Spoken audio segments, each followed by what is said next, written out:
Hi friends, నేను మీ MPR. మన రాష్ట్ర ప్రభుత్వం అడ్డగోలుగా దోపిడీకి దిగిందా అంటే అవుననే సమాజం వస్తుంది. అధికారికంగా ఏమి వెల్లడించకపోయినప్పటికీ వారికి సంబంధించినటువంటి కొన్ని కన్సల్టెన్సీని ఏర్పాటు చేసుకొని ఈ 4 కన్సల్టెన్సీలు ఉన్నాయి. ఈ కన్సల్టెన్సీ ద్వారా అధికారిక సిండికేట్ ద్వారా ఏర్పాటు చేసేసి ఇక్కడ రాష్ట్రంలో ఏవైనా టెండర్లు ఇవ్వకపోయినా వీరి ద్వారానే చేయించాలి అని నిర్ణయించుకున్నారు.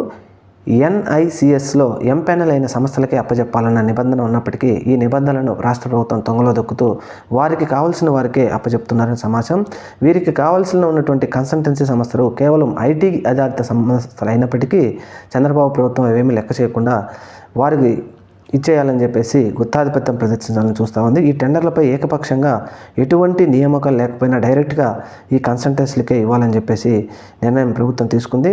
ప్రాజెక్టులు కానీ, కొత్త నియామకాలు కానీ, కొత్త ప్రాజెక్టుల రూపకల్పన కానీ, సాంకేతిక సేవలు కానీ, పౌర సేవలు కానీ వాటి కోసం కన్సల్టెన్సీ నియామకంలో పారదర్శకత టెండర్లకు ఆ జీవో ద్వారా ప్రభుత్వం ద్వారా దాదాపుగా మూసివేసింది.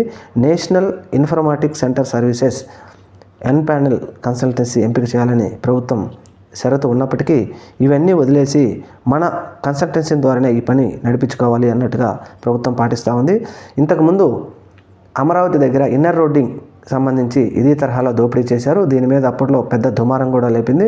ఇప్పుడు అధికారంలోకి వచ్చిన తర్వాత ఇదే పద్ధతిని రాష్ట్రం మొత్తం ప్రభుత్వం నుంచి వచ్చే ఏ పథకాలైనా ఏదైనా ఈ కన్సల్టెన్సీ ద్వారానే మనం ముందుకెళ్లాలని ప్రభుత్వం నిర్ణయించుకుందని చెప్పేసి విశ్వసనీయ సమాచారం. చూడాలి మరి రాబోయే రోజుల్లో ఇలాంటి కొత్త ఇంకెన్ని తీసుకొస్తారు.